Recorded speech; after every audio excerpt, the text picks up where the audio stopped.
The new year isn't that old, and if you're already waffling on that resolution of yours to eat healthier in 2016, well, you may want to check this out. It's Caroline Potter's book, The All-American Paleo Table, and it's filled with delicious, healthy recipes, something she had to learn about during one of the darkest moments of her life. Caroline Potter's life was changed forever when she was diagnosed with type 1 diabetes in college. As she researched her condition, Caroline realized she was dealing with an autoimmune disease. Now a nutritional therapy practitioner, Caroline learned that by cutting out all refined sugar and gluten, she could reduce her insulin use. In her cookbook, All-American Paleo Table, Caroline swaps out unhealthy ingredients to help you shed unwanted pounds in the new year. Well, for more, we bring in the author, Caroline Potter. Caroline, it's wonderful to have you with us on the 700 Club today. You did so much amazing work on this book, and you really did it out of your own personal health need. You actually almost completely weaned yourself off of insulin. You use a little bit today, but... Yes, I do. I have type 1, so I am insulin dependent, but I really can control that amount that I take every day by the foods that I eat, and it's really cool to actually see that on a day-to-day basis, how the food I eat really impacts me.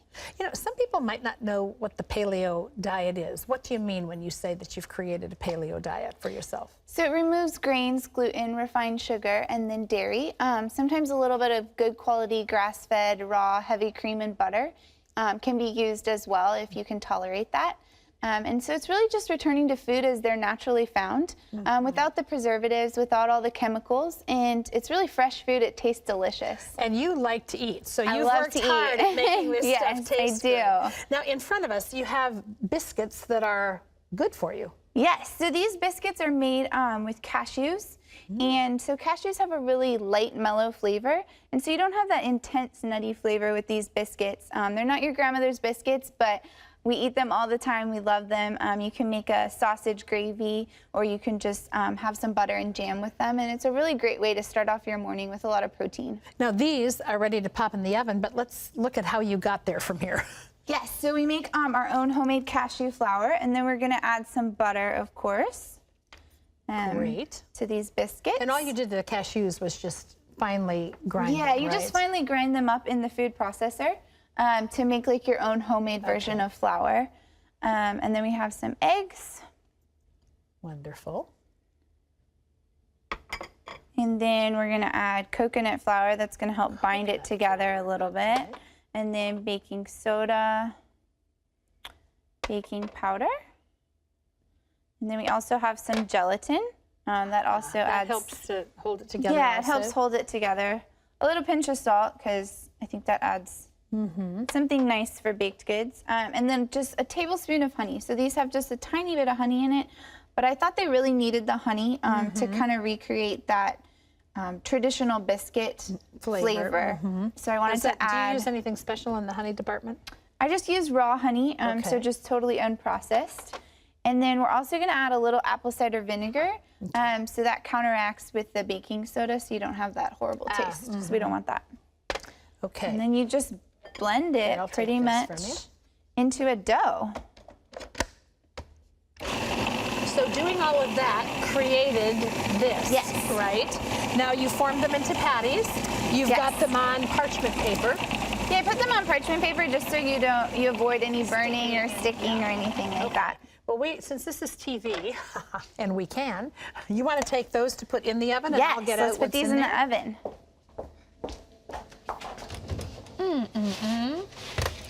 Trade you. Oh, do these smell good? Oh, yes. We need smell-o-vision again today. Okay, so that's hot out of the oven, but here they are finished. And what are you serving them with? You can serve them with blackberry jam. I have a homemade blackberry jam. You have a great recipe in there for that. Yes, it's delicious. You probably will want to eat it by the spoonful, and that's okay. And so, or you can make something savory, like I said, with the sausage.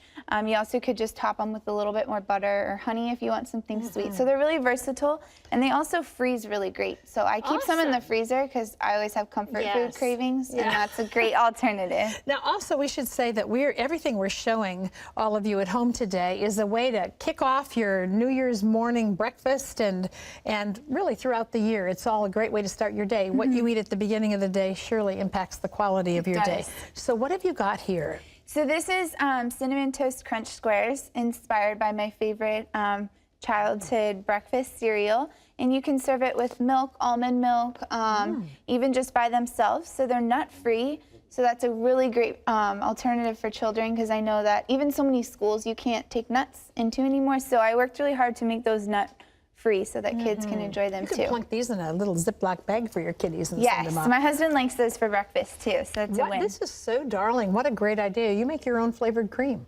Yes, I do. Sometimes you just want that little bit of flavor to your coffee. And so this is a combination of hazelnuts, vanilla bean, and then coconut milk. It's really creamy. It has no added sugar in it.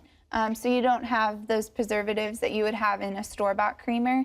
And it's really simple to make. Yeah, looks delicious. And then granola. I love granola. I love granola too. So this is made with a combination of almonds and macadamia nuts, and then fresh strawberries, adding a little bit of chocolate. So it's really like the original version. It's crunchy, delicious. You can have it with yogurt, milk, or just by itself. And those of you who like a hearty breakfast are going to love this. It's cowboy skillet hash. Yes, so I don't really know how I came up with that name for it, but Hey, sometimes I like to get creative. So it's sweet potatoes and then some peppers as well to give it that little bit of kick, and then some bacon, and I like to top it with an egg. So really hearty, great to serve to a large crowd, or great to make ahead, and then you can just keep individual portions ready for your weekday morning breakfast. Well, all of this is just a small sample of what you'll get in the All-American Paleo Table. It's a new book written and photographed, by the way, by Caroline Potter. Photographs are beautiful. Well done. Thank you.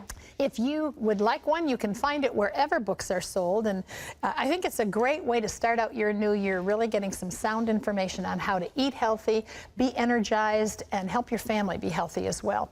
Caroline, thank you so much. Thank you so much for being with having us me. on the Thank show. you. Happy New Year to Yes, you. Happy as we New all Year. start this out together, and to you as well. We're going to be back with more of the 700 Club right after this. Delicious.